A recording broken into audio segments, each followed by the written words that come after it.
കോട്ടയം പാലാ നഗരസഭാ കൗൺസിലർക്കെതിരെ ചെയർപേഴ്സന്റെ മോഷണ പരാതി. ബിജു മാത്യൂസിനെതിരെ ദിയ പുളിക്കക്കണ്ടം ഡിവൈഎസ്പിക്ക് പരാതി നൽകി.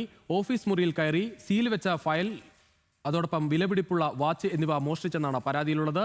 തന്നെ കയ്യേറ്റം ചെയ്തെന്ന പരാതിയുമായി ഒരാഴ്ച മുൻപാണ് ബിനു പുളിക്കക്കണ്ടത്തിനെതിരെ ബിജു മാത്യൂസ് പരാതി നൽകിയത്. നിർണായക ഫയലാണ് മോഷണം പോയതെന്ന് ദിയ ബിനു പുളിക്കക്കണ്ടം പറഞ്ഞു.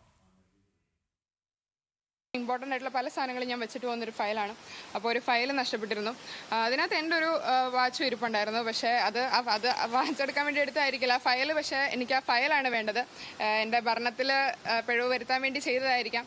പക്ഷേ ആ ഫയൽ തിരിച്ച് കിട്ടണം എന്നുള്ള ഇതുകൊണ്ട് ഞങ്ങൾ അപ്പോൾ തന്നെ കംപ്ലയിൻറ്റ് ഫയൽ ചെയ്തു.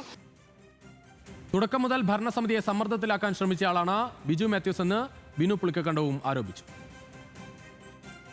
കൂടുതൽ വിവരങ്ങളുമായി അജിത് ബാബു ചേരുകയാണ്. അജിത്, എന്തായാലും പാലായിൽ അത് ഭരണത്തിലേറുന്നത് തന്നെ വലിയ വിവാദങ്ങൾക്കൊക്കെ ശേഷമാണ്. പിന്നീട് അത് UDF-നൊപ്പം ആ രീതിയിൽ ചേരാം എന്ന് പുളിക്കക്കണ്ടം കുടുംബം ഒന്നാകെ തീരുമാനിക്കുകയായിരുന്നു. ഇവിടെ ഏറ്റവും പ്രധാനപ്പെട്ട കാര്യം, ആദ്യ പരാതി വന്നിരിക്കുന്നത് ബിജു മാത്യൂസ് നൽകിയ പരാതിയാണ്. അതിനുശേഷമാണ് ഒരു മറു പരാതി എന്ന രീതിയിൽ ഇപ്പോൾ ഒരു മോഷണ പരാതി വരുന്നത്.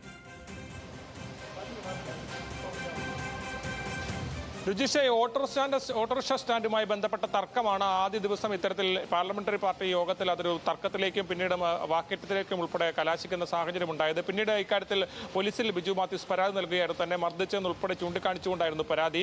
അതിൽ ബിനു പുളിക്കക്കണ്ടം ഉൾപ്പെടെയാണ് തന്നെ മർദ്ദിച്ചതെന്നും ഈ പരാതിയിൽ പറയുന്നുണ്ട്. പക്ഷേ പിന്നീട് ആ സംഭവവുമായി ബന്ധപ്പെട്ട നിരന്തരമായ പ്രതികരണങ്ങൾ ബിജു മാത്യൂസിന്റെ ഭാഗത്തുനിന്നുണ്ടായിരുന്നു. കുടുംബാധിപത്യമാണെന്നും കോൺഗ്രസ് സംസ്കാരത്തിന് ചേരാത്ത രീതിയിലുള്ള ഭരണമാണ് പാലായിൽ നടക്കുന്നതെന്നും ഉൾപ്പെടെയുള്ള വിമർശനങ്ങൾ ബിജു മാത്യൂസ് പരസ്യമായി തന്നെ ഉന്നയിക്കുന്ന സാഹചര്യം ഉണ്ടായി. മാത്രമല്ല, കോൺഗ്രസ് നേതൃത്വത്തിന്റെ വിശ്വാസം തനിക്കുണ്ടെന്നും താൻ കോൺഗ്രസ് നേതൃത്വം അറിഞ്ഞുകൊണ്ടാണ് പരാതി നൽകുന്നത് ഉൾപ്പെടെ കൂടി പറഞ്ഞതോടുകൂടിയാണ് ഇത്തരത്തിൽ ഈ കാര്യത്തിൽ ഒരു പ്രതികരണവുമായി കൂടി എത്തേണ്ട സാഹചര്യത്തിലേക്ക് നഗരസഭയുടെ പുളിക്കക്കണ്ടം ഫാമിലെ ഔദ്യോഗികമായി തന്നെ ആളുകൾ തയ്യാറാകുന്ന സാഹചര്യത്തിലേക്ക് ഉണ്ടാക്കി. അതിന് പിന്നാലെയാണ് ഇപ്പോൾ ഇക്കാര്യത്തിൽ ഒരു മോഷണ പരാതി അടക്കം ഉയർന്നു വരുന്ന സാഹചര്യം ഉണ്ടായത്. പോലീസിനോടൊപ്പം എത്തി ബിജു മാത്യൂസ് ഇക്കാര്യത്തിൽ വിലപിടിപ്പ് ഫയലും അതോടൊപ്പം തന്നെ വാച്ചും മോഷ്ടിച്ചു എന്നുൾപ്പെടെ ചൂണ്ടിക്കാണിച്ചുകൊണ്ടാണ് ഈ പരാതി നൽകിയിരിക്കുന്നത്. അത് വളരെ പ്രധാനപ്പെട്ട ഒരു പരാതിയാണ്. നമുക്കറിയാം, പാലയെ സംബന്ധിച്ച് ഇത്തരത്തിലുള്ള ഒരു പരാതി ഉയരുന്നത് ആദ്യം ഘട്ടത്തിലല്ല. പണ്ട് ഇത്തരത്തിൽ ആപ്പിളിന്റെ എയർപോർട്ട് ഉൾപ്പെടെ മോഷണം പോയി എന്ന് പറയുകയും അത് കേരളത്തിലാകെ ചർച്ചയാകുന്ന വലിയ വിവാദമായ സാഹചര്യങ്ങൾ ഉൾപ്പെടെ ഉണ്ടായ പശ്ചാത്തലം കൂടി ഉണ്ടായിരുന്നു. അന്നും അതിന്